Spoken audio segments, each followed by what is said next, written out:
정부에서 돈을 풀었습니다. 전월세는 급등했습니다. 주변 사람들은 하나둘 내 집을 사기 시작했습니다. 선택지는 없어 보였습니다. 지금 사지 않으면 기회가 오지 않을 것만 같았습니다.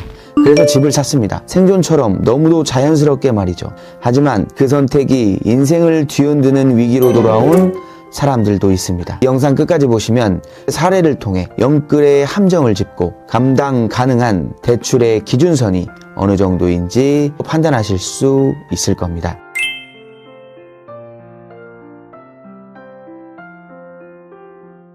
사실 그 선택은 무모했다기보다 막막함의 결과였습니다. 대부분의 사람들이 말했습니다. 지금 아니면 기회는 없다. 금리는 낮았고 집값은 눈앞에서 오르고 있었습니다. 전세도 월세도 선택지가 없었습니다. 하지만 나에게 기준은 없었습니다. 대출은 어디까지가 안전한지, 얼마까지가 내가 감당할 수 있는 금액인지 아무도 알려주지 않았습니다.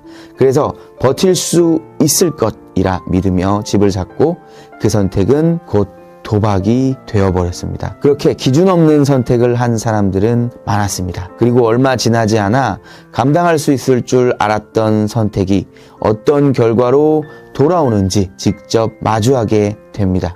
누군가는 가격이 떨어졌고 누군가는 이자를 견디지 못했고 누군가는 단 2년도 버티지 못했습니다. 사례는 다르지만 흐름은 같았습니다. 무례한 결정은 결국 생활을 흔들기 시작했고 그 끝엔 팔지도 못하고 버티지도 못하는 막막한 현실이 기다리고 있었습니다. 중요한 건 선택의 문제가 아니라 기준의 부재였습니다. 전세냐 매매냐 고정이냐 변동이냐 대출은 어디까지가 적정선인가 그 누구도 확신을 갖고 대답할 수 없었습니다. 그래서 필요한 건 정보가 아니라 판단의 틀이었습니다. 그 틀은 남이 정해주는 게 아니라 내 삶에 맞춰 스스로 만들어야 합니다. 그래서 지금 필요한 건 집값 예측이 아니라 내가 밀려나지 않을 구조를 세우는 공부입니다. 오늘은 기준 없이 선택한 영끌이 실제로 어떻게 무너졌는지 두 가지 사례를 통해 짚어보려 합니다. 무엇이 문제였고 우리는 어떤 판단의 틀을 갖춰야 하는지 끝까지 보시면 스스로에게 적용할 수 있는 현실적인 대출 기준까지 함께 고민하실 수 있을 겁니다. 사례 첫 번째, 가격이 올랐지만 결국 못 버텼습니다. 2020년 12월 하월곡동에 위치한 월곡 레미안 루나밸리를 8억 1천에 매수한 30대 부부. 그동안 모아둔 돈 1억 6천만 원, 여기에 주담대 5억 2천, 신용대출 1억 3천까지 모두 끌어와 계약을 체결했습니다. 잔금은 턱걸이로 마쳤고 취등록세도 빠듯하게 납부해가면서 겨우 생활을 유지해갔습니다. 사실 아파트를 산 직후엔 너무 기뻐서 밥이 안 넘어갈 정도였습니다. 드디어 나도 해냈구나. 매매 후에도 계속해서 가격은 상승했고 매매 1년 만에 1억 7천만 원이 상승했습니다. 내부적으로 이미 버틸 수 없는 극한의 상황까지 치닫고 있었지만 집값이 상승한 덕에 그걸 위안 삼아 하루하루 힘든 생활을 견뎌낼 수 있었습니다. 그런데 문제는 그 다음이었습니다. 2021년 하반기부터 금리가 슬금슬금 오르기 시작하고 언론에서는 연일 금리 인상에 대해 경고합니다. 지금도 하루하루 버티기 힘든데 금리까지 오른다고 하자 심리는 변하기 시작했고 사람들이 내놓는 매물도 증가하기 시작합니다. 가격이 오르지 않는 구조가 형성되었습니다. 이러한 불안 심리까지 겹치자 가격이 조금이라도 올랐을 때 얼른 매도하자고 마음을 굳히게 됩니다. 결국 견디다 못해 1년 4개월 만인 2022년 3월 8억 9천만 원의 매도를 하게 됩니다. 2020년 12월 구매 당시보다 가격은 8천만 원이 상승했지만 결국 2년을 채우지 못하고 팔았습니다. 하지만 양도세, 중개수수료, 각종 부대 비용을 빼고 나니 올랐던 집값은 그대로 반납한 셈이 됐고 거기에 대출 이자는 얼마나 냈는지도 가늠이 안 됩니다. 남은 건 육체적, 정신적 탈진과 후회였습니다. 가격이 올랐어도 그걸 지켜낼 수 있는 구조가 없다면 결국 남는 건 없습니다. 이 사례의 핵심은 명확합니다. 가격이 오르는 것만으로도 구조를 지탱할 수 없다. 당장의 상승보다 중요한 건 그 오름을 견뎌낼 수 있는 체력과 판단의 기준입니다. 그렇다면 이번엔 반대로 가격이 떨어져서 무너진 경우는 어떤 흐름이었을까요? 사례 두 번째, 살 수는 있었지만 버틸 수 없었습니다. 2020년 9월 30대 직장인 A씨는 생애 첫 내 집 마련으로 인왕산 현대 25평 아파트를 7억 6천만 원에 매수합니다.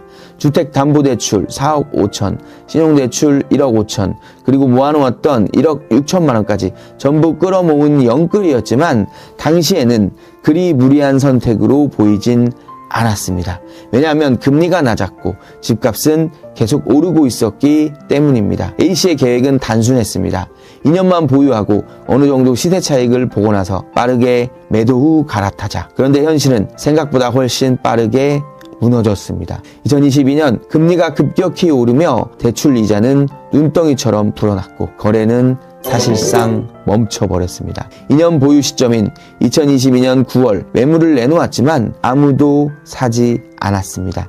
몇 달 후 겨우 가격을 낮춰 거래를 시도했지만 그때 형성된 시세는 6억 4천만 원. 처음 샀던 가격보다 1억 이상 낮은 금액이었습니다. 처음 계획했던 2년은 단순히 시간만 흐른 게 아니었습니다. 계획은 무너졌고 대출 이자는 쌓였고 자금은 바닥났고 마음도 지쳐갔습니다. 버티는 건 계획보다 훨씬 어려운 일이었습니다. 사례를 통해 확인한 건 하나였습니다.